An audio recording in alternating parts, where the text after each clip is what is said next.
आम तौर पे लोग सोचते हैं कि खेती किसानी करके अच्छी आमदनी नहीं कमाई जा सकती है, पर ऐसा बिल्कुल भी नहीं है। आप खेती किसानी करके भी अच्छी आमदनी कमा सकते हैं, अपने जीवन का अच्छी तरीके से पालन पोषण कर सकते हैं, साथ ही अपने परिवार को अच्छी तरीके से चला सकते हैं। इतना ही नहीं, आपको सरकार के द्वारा कई ऐसी योजनाएं हैं जो आपको खेती किसानी करने में मदद करती है अगर आप आर्थिक तौर पे सक्षम नहीं हैं तो।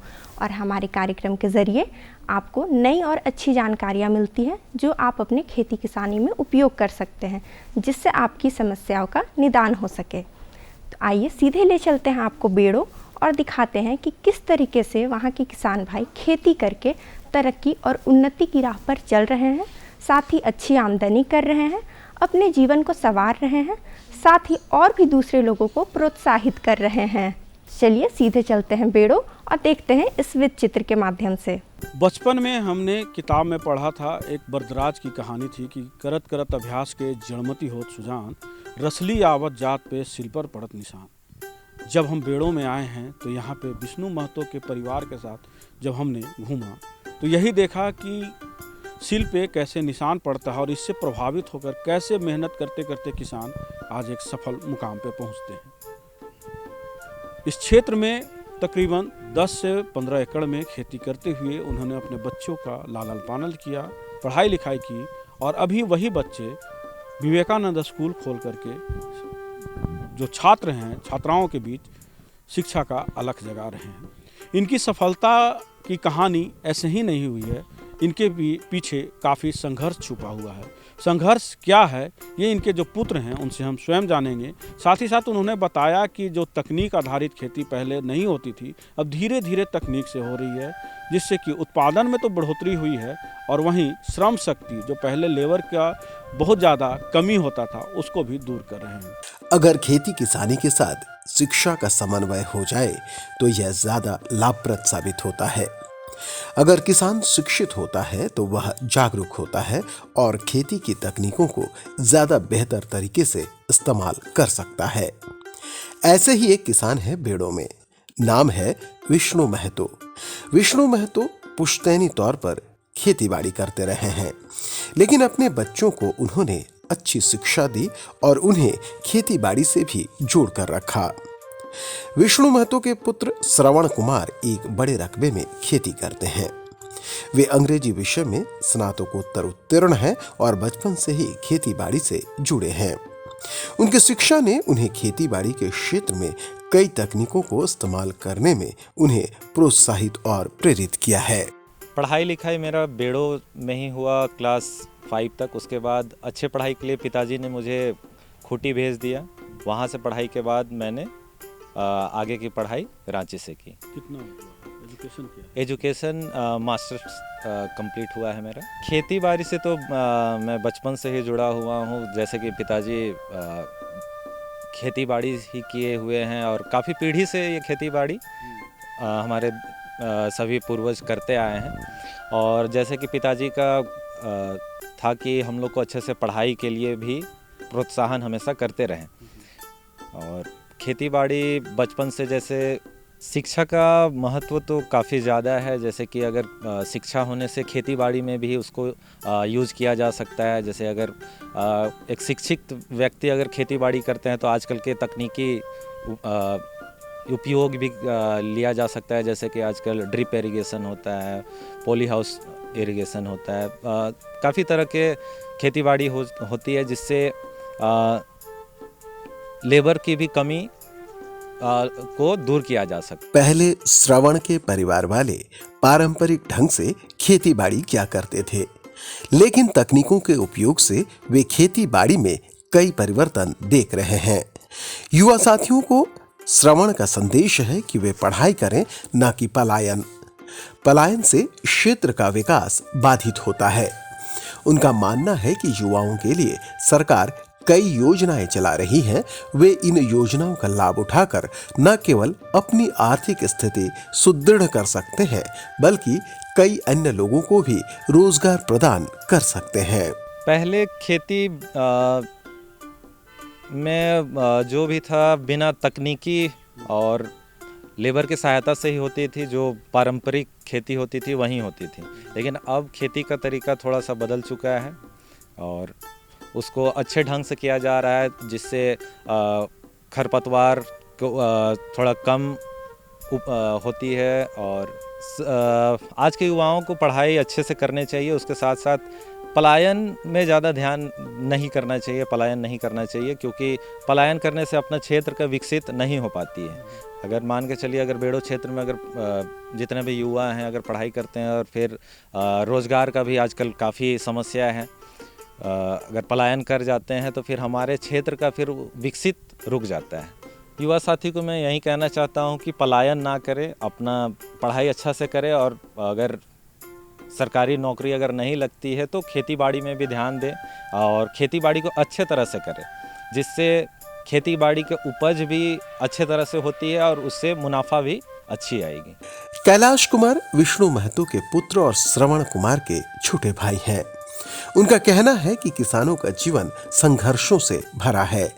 उन्हें खेती बाड़ी के काम में मौसम की अनिश्चितताओं और प्राकृतिक आपदाओं का सामना करना पड़ता है।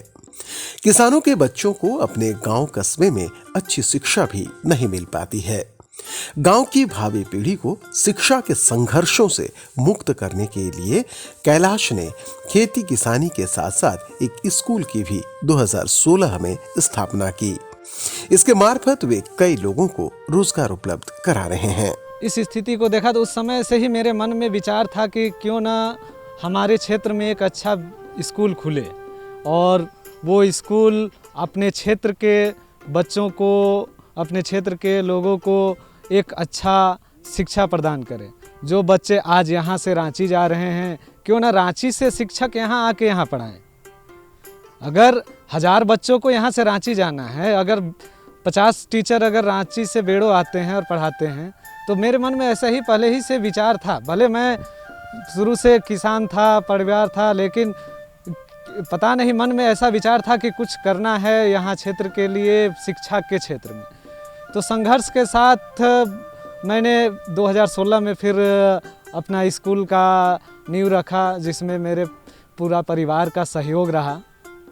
और 2016 में जब मैंने स्कूल का रखा तो उस समय से ऐसा नहीं कि हमने खेती बाड़ी छोड़ दिया, खेती बाड़ी भी चलते था। उस समय बीच में कुछ साल पोल्ट्री फार्म भी हम लोगों ने चलाया। खेती बाड़ी में बहुत ज़्यादा नुकसान होने लगा तो पोल्ट्री फार्म कुछ दिन के लिए स्टार्ट किए, खेती भी चलता रहा। लेकिन पोल्ट्री फार्म में भी कुछ दिन होने के बाद फिर उसमें भी, क्योंकि ये देखिए, क्योंकि ये चीज़ है जो कि असंभाविक है, कभी भी कुछ भी हो सकता है। मौसम की मार पड़ जाती है। पहले कभी लगाते थे तो ओला पड़ जाता था, कभी आपको बारिश बहुत अधिक हो जाती थी, उससे कभी ऐसा होता था कि बारिश होती ही नहीं थी तो धान की खेती नहीं होती थी। बहुत तरह का मार पड़ा है, हम लोग एक एक रुपये के लिए मोहताज रहे थे। कैलाश का मानना है कि युवा खेती बाड़ी या अन्य कार्यों से जुड़कर भी अच्छी आमदनी प्राप्त कर सकते हैं। उनका मानना है कि सरकारी नौकरी का बाट जोहने से बेहतर है कि युवा स्वरोजगार पर ध्यान दें और दूसरों को भी रोजगार प्रदान करें। जो मेरे दोस्त हैं बहुत रेलवे में हैं, बैंक में हैं, एसएससी में हैं, लेकिन अभी भी उनसे टच में रहते हैं। मेरे साथ में जितने भी थे तैयारी करने वाले लगभग सभी चले गए हैं सर्विस में, लेकिन सभी कहते हैं ना कि तुम बहुत अच्छा किया। तुमको देख के प्राउड होता है हम लोग को कि हम लोग भले नौकरी कर रहे हैं ना, लेकिन तुमरे जैसा नहीं कर पाए। तुम जो किया वो अलग किया और बहुत अच्छा किया। प्राउड होता है उन लोग को हम पे, और हमको भी लगता है कहीं कहीं कि भगवान अगर हमको यहीं लाना चाहता था, इसी कारण हमको उस क्षेत्र में नहीं भेजा। और सब कहते हैं कि नहीं, तुम जो एक मिसाल कायम किया है हम सब में कि एक अच्छा मुकाम हासिल किया है क्षेत्र के विकास के लिए, लोगों को रोजगार के लिए। तुमसे लोगों को सीखना चाहिए और लोगों को इससे प्रेरणा लेनी चाहिए। इस तरह की बातें कहती है तो मुझे भी गर्व होता है कि नहीं, चलो कुछ अच्छा मैंने किया है।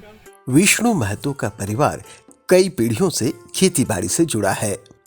विष्णु बताते हैं कि पहले खेती के क्षेत्र में तकनीकों का अभाव था। मौसम की मार और कम आमदनी के कारण बामुश्किल जीवन यापन संभव हो पाता था, लेकिन नई तकनीकों के इस्तेमाल और उन्हें अपनाने के कारण खेती बाड़ी में व्यापक बदलाव आया है।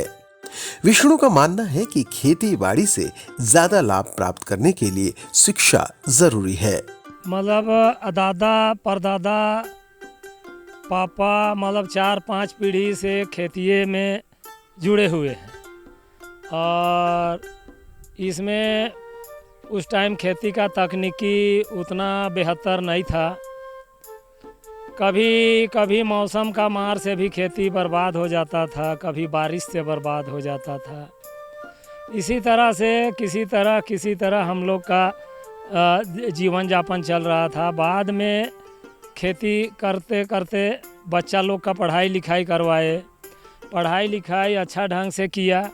उसके बाद में स्कूल खोल दिए और बच्चा लोग शिक्षा अथी हो गया, तो अब नया टेक्नोलॉजी से खेती उती भी कर रहे हैं।